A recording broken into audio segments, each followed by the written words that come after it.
Hello everyone, বের হয়ে গেছি দেওরের বউ আনার জন্য। পিছনে বাসে রয়েছে বরযাত্রীরা। দেন আমরা পৌঁছে গেলাম, আর কনে যাত্রীরা এখানে ধরেছে গেট।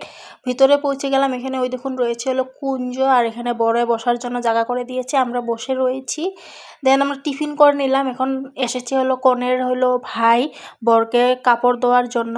এই দেখুন এইদিকে কনের এন্ট্রি হয়ে গেল, এখন স্টার্ট হয়ে যাবে বিয়ে।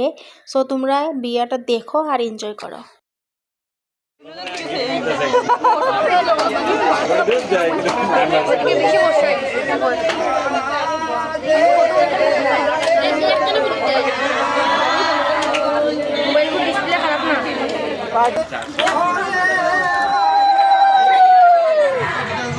তো বিয়া কমপ্লিট হয়ে গেল, রাত এখন 2টো বাজে। এখন আমরা ঘুমাবো। দেখা হচ্ছে নেক্সট ব্লগে। টাটা।